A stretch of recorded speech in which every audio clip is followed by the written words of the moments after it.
120원 얘기가 나오고 있습니다. 네. 오늘 관련해서 입장을 또 먼저 꺼낸 건데 어떻게 생각하실까요? 뭐 제가 볼 때는 별로 대응하고 싶지 않은데요. 이런 문제를 가지고 비대위원장이 후보를 갖다 직접적으로 공격하는 태도를 보면서, 그러니까 상황과 맥락은 전혀 예를 들면 고려하지 않고 딱 끊어가지고 필요한 것만 얘기한 거 아니겠습니까? 핵심은 2018년도 개국 정비를 하면서 그곳에서 고생하시던 분들이 거기서 쫓겨날 수가 없으니까 업종 변경을 통해서 좀 더 좋은 환경에서 일할 수 있도록 해야 되겠다라고 하는 전체적인 맥락이 그 내용이에요. 그 내용 중에서 닭죽 같은 걸 팔려면 매우 힘드시니까 커피 전문점으로 옮기시면 좀 좋은 환경 속에서 진행을 할 수 있는데, 커피가 한 잔당 원가가 120원이다. 이건 사실이니까 그 당시 신문 나온 거. 그 얘기 했더니 갑자기 예를 들면 무슨 커피에 종사하시는 분들 갖다가 폄하하는 거 아니에요? 이런 식의 문제 제기를 하고 있는 거예요. 이게 무슨 폄하한 겁니까? 사실관계가 다 나온 내용들이에요. 저는 그러니까 적어도 지금 국민의힘 같은 경우는 이런 문제로 문제 제기할 게 아닌가요? 오늘같이 이진우 전 수방사령관이 법정에서 그런 얘기했잖아요. 윤석열 전 대통령이 세 번째 통화를 하면서 심하게 화를 내면서 발로 차서라도 부수고 들어가야 하지 않나. 그래서 충격을 받았다고 증언을 했었고, 윤 전 대통령이 정상이 아니라고 생각했다. 이런 증언을 했어요. 그러면 지금까지 윤석열 내란 우두머리 혐의를 받고 있는 전직 대통령을 엄호하고 옹호했던 국민의힘이 이 문제를 제기하면서 국민한테 사과하는 것이 상식적인데 여전히 120원 논쟁을 벌이고 있다라고 하는 건, 전 국민의힘 선거운동 방식 자체가 자신들이 저지른 내란 문제에 대해서는 전혀 반성할 생각이 없구나. 그냥 저렇게 꼬투리를 잡으면서 선거운동을 끌고 가려고 하는구나. 저렇게 한다고 국민들이 저런 어떤 국민의힘의 선거 전략에 넘어가실까? 이런 생각이 들어서 빨리 좀 방향을 바꾸시라. 좀 더 거세지고 있는데요.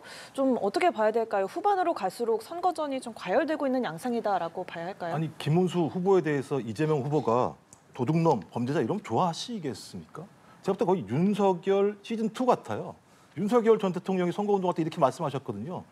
가장 멀리 해야 될 것이 윤석열 전 대통령 아니겠습니까? 근데 제가 볼 때 그걸 따라가고 있다는 생각이 들고요. 저도 대법원장에 대해서 특검을 하겠다고 하는 가장 중요한 이유 중에 하나는 뭐냐면, 검찰의 기소 편의주의. 그러니까 검찰이 자기 마음에 따라서 기소를 하거나 기소를 안 하거나 이런 기소 편의주의와 사법부의 정치적 판결이 결합돼서 지지율 1위를 달리고 있는 야권의 대선 후보를 아예 선거에 나오지 못하도록 하겠다라고 하는 의도들이 보였다라고 하는 의심들이 분명히 있기 때문에, 이렇게 되면 사법권을 가지고 국민들의 참정권을 훼손하는 문제가 발생할 수 있고, 삼권 분립을 훼손할 수 있다라고 하는 부분들에 대한 우려가 분명히 있는 거죠. 그럼 이런 우려가 있음에도 불구하고 사법부니까 그대로 둡니까? 대한민국의 헌법에 의하면 법 앞에 모든 평등하게 돼 있습니다. 그런 의혹이 있으면 그런 의혹에 대해서 입법부가 그런 의혹들을 밝히기 위해서 특검을 도입할 수 있는 겁니다. 그래서 입법부가 결정한 사항에 대해서는 집행을 하고, 특검을 통해서 사실관계가 밝혀져서 만약에 그것이 사실이라면 거기에 합당한 대법원장과 대법관들이 거기에 합당한 어떤 처벌을 받으면 되는 것이고, 그렇지 않다면 그런 행위를 했던 민주당에 대한 국민적인 심판이 있을 거라는 생각이 들고요. 또 하나는 조희대 대법원장과 9명의 대법관들이 48시간 동안 6만 8천 페이지의 기록을 검토를 하고, 검토한 이후에 48시간 만에 의견을 제출하고 9일 만에 판결을 해서 2심에서 무죄였던 내용들을 유죄 파기환송을 시키는 행위에 대해서 국민들이 동의하지 못하시는 거잖아요. 근데 거기에 대해서 아무런 문제가 없다고 얘기하지 않습니까? 그럼 사법부는 예를 들면 자기들이 아니라고 하면 무조건 아닌 겁니까? 전 그런 측면에서 계속 사법부가 이런 행태를 보이고 있기 때문에 입법부가 가지고 있는 국회법에 따른 특검 이 내용을 통해서 그 사실을 밝히는 것이 타당하다라고 하는 원칙적인 원론적인 입장을 밝힌 거라고 생각합니다. 알겠습니다. 이재명 후보와 김문수 후보의 말들 들어봤고, 이런 가운데 두 후보는 이제 수도권 요새를 이어가는데 이준석 후보는 호남에 머무르면서 사흘 연속 요새를 이어가고 있습니다. 어떤 이유일까요, 특보님?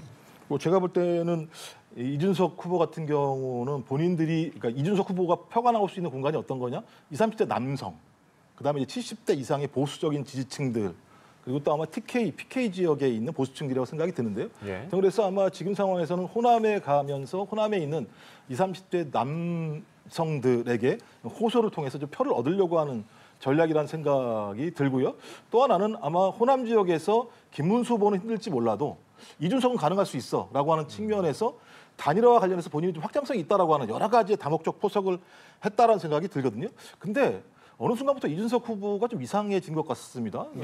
본인은 단일화를 하지 않는다고 하면서 단일화의 행보를 걷고 있다는 느낌들이 저는 너무 많이 든다는 생각이 들고, 내란을 반대했으면서 저번 TV 토론 과정에서 얘기를 들어보면 오히려 김문수 후보와 죽이 맞아서 이재명 후보를 공격하는 모습을 보면서 어떤 원칙과 기준을 가지고 이번 선거를 대하는 것인지 생각이 들기 때문에 이준석 후보 같은 경우 적어도 자기의 이익을 위해서 또 이 대선판을 계속 다시 흔들고 있구나 생각이 들어서 네. 저렇게 하면 당장은 아마 본인은 기분 좋을지 모르겠습니다만 시간이 가면 갈수록 국민들은 거기에 대한 명확한 판단을 하실 거라고 네. 생각합니다. 민주당에서는 정치는 부인이 하는 게 아니다. 김건희 여사를 소환하면서 역공에 나서지 않았습니까? 제가 볼 때 누워서 침 뱉게 하는 것 같아요. 그러니까 전 정부에서 대통령 부인 때문에 엄청나게 곤욕을 치렀잖아요. 그러니까 이게 검증해야겠다.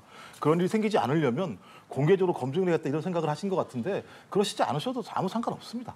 그 검증이라고 하는 건 대통령을 검증하는 거죠. 대통령 부인을 어떤 근거로 검증을 하겠다는 건지 잘 모르겠어요. 그리고 그 검증을 통해서 뭘 얻겠다는지 모르겠어요.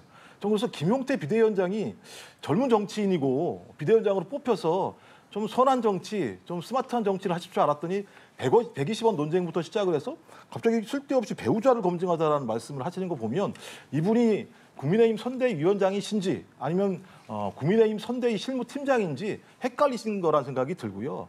부탁인데 국민들이 생각할 때 상식적인 방식으로 선거운동을 하시는 게 맞습니다. 왜냐하면 이번 선거가 왜 시작됐습니까? 윤석열 전 대통령이 내란 일으켜가지고 헌재에서 파면당해서 조기재선이 벌어진 거예요. 여기에 대한 책임에서 국민의힘은 자유로울 수 없습니다. 근데 자기들은 아무런 문제가 없는 것처럼 갑자기 일반적인 선거운동을 하고 계시는 거거든요.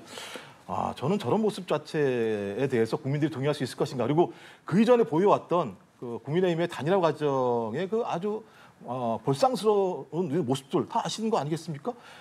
정당하게 전당대회를 통해서 뽑혔던 김문수 후보, 저는 그 김문수 후보를 뽑은 것도 좀 문제가 있다고 생각합니다만 내란 정부에서 국무위원을 하신 분이니까 그분을 밀어내고 한덕수 내란 정부에서 총리했던 분을 앉히려고 하다가 끝내 자당에 있는 책임당원들한테 브레이크가 걸려가지고 김문수 후보가 다시 대선 후보가 된 상황들이 있는 그런 곳에서 좀 합당하고 정당한 방식의 선거운동을 하셔라.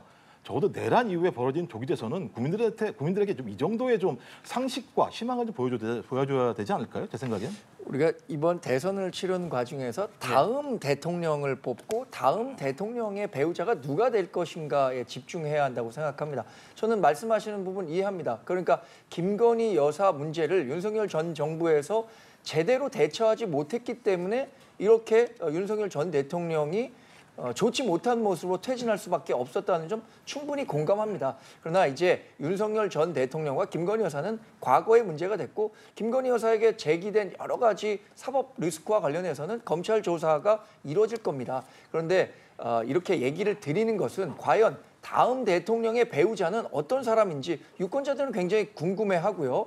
특히나 김혜경 여사 같은 경우에는 여러 가지 논란들, 특히 이번에는 법인카드를 사용한 것에 대해서 2심까지 150만 원 실형을 받았잖아요. 그러니까 그런 부분들에 대해서 보다 철저한 검증이 필요하다는 차원에서 말씀을 드린 거죠. 예, 뭐 짧게 덧붙이실 말 있으실까요? 아니 김혜경 여사 같은 경우는 이미 민주당 경선을 한참 했었고요. 저번 선거에서 다 검증 받으신 거예요. 뭘 검증하시겠다는 거예요. 그리고 대통령 부인을 검증할 기준이 있어요? 그러니까 대선 후보 같은 경우는 다 기준이 있어서 그 기준을 넘어갈 때 TV 토론에 나올 수 있고 없고를 결정을 합니다. 그리고 그 포맷을 갖다가 방송사가 정합니다. 대통령 부인을 뭐 어떤 기준으로 말씀하실 거예요? 저는 그런 기준도 제시하지 않으면서 말씀하신 것처럼 그런 거잖아요. 김혜경 여사의 사법 리스크가 있을 것 같다. 이거 공격하려고 하시는 거잖아요. 이게 제가 볼 때는 상식적이지 않은 접근인 거죠. 제발 좀 그러시지 않으셨으면 좋겠습니다. 예, 이제 후보 그리고 불과 이제 선거가 2주 앞으로 다가왔고 25일부터 후보자 이름이 인쇄된 투표 용지가 나오기 시작합니다. 그렇다면 24일 전에는 이 단일화가 이루어져야 단일화에 따른 시너지 효과를 낼 수 있을 텐데 현실적 가능성은 낮지만 그 가능성이 낮다고 해서 이재명 후보를 이길 수 있는 필승 카드인 단일화를 접으면 안 되겠죠. 저는 최근에 나타나는 여론의 흐름, 그러니까 김문수 후보가 이재명 후보와 대등한 수준으로 견줄 수 있고 거기에 이준석 후보를 지지하는 지지율이 더해져서 이재명 후보를 이길 수 있는 정도까지 육박한다면 이준석 후보가 느끼는 단일화 압박은 굉장히 커질 것이라고 생각합니다. 그 과정에서 김문수 후보가 진정성을 갖고 이준석 후보에게 단일화와 관련한 적극적인 노력을 해야겠죠. 알겠습니다. 단일화 가능성 어떻게 보세요? 제가 볼 때는 그 이준석 후보가 아니라고 얘기하면서 실제로 여러 가지 여운을 두는 내용들이 있어요. 예. 뭐 종편 채널과 얘기했을 때 마지막 승부를 앞두고 특단의 방법이 필요하다 이런 얘기를 했어요. 아니 단일화를 할 생각이 없는 후보가 이런 얘기를 뭐하러 하겠습니까? 그래서 특단의 대책이 뭔지 국민한테 밝혀야 되는데 그 내용들은 좀 밝히지 않고 있는 상황인데 저는 이준석 후보의 한계는 좀 명확하다는 생각이 들어요. 그러니까 10%도 안 되는 낮은 몸값을 가지고 있습니다. 그다음에 역대급 비호감도를 계속 보여주고 있고 저는 이번 TV 토론에서 다른 분들은 어떻게 생각할지 모르겠습니다만 비호감도를 더 얹었다고 생각하는 상황입니다. 저 그리고 엄청난 또 선거 비용이 들어요. 10%를 넘어가지 못하게 되면 전액을 갖다가 다 본인이 부담을 해야 되는 상황이기 때문에 예. 저는 이준석 후보가 시간이 지나면 지날수록 자기의 가격을 높이는 방식을 통해서 어떤 형태로든지 단일화를 모색할 가능성이 매우 높다라고 생각을 하고요. 이런 상황 자체를 보면서 민주당 같은 경우도 선거는 알 수 없습니다. 선거는 매우 많이 유동하는 거기 때문에 매우 겸손하게 경청하면서 상황들 예의주시하고요. 그런 상황에 맞게 국민들의 민심, 국민들의 이해 요구에 따라 선거운동을 진행하겠다라는 생각이 들고 뭐 단일화를 하시려면 국민의힘과 이준석 후보가 잘 하시면 된다는 생각이 들고 저희는 거기에 맞게 또 국민들에게 호소하고 선거운동을 부지런히 하면 된다고 생각합니다. 국민의힘 후보가 당선되는 길뿐이다라고 했는데 한 전 대표 행보 어떻게 보고 계세요? 뭐 저는 한동훈 전 대표의 행보를 보면서 애당심 있으신 분인가 이런 생각이 들 때가 있어요. 뭐 말씀하신 것처럼 진짜 이재명 후보를 막아야 된다면 왜 지금에 와서 선거운동을 하시는 거죠? 그 전부터 하셔야 되는 거 아닌가요? 본인이 그 정도의 역량이 있다고 판단하시니까 이런 선거운동을 하시는 거 아니겠습니까?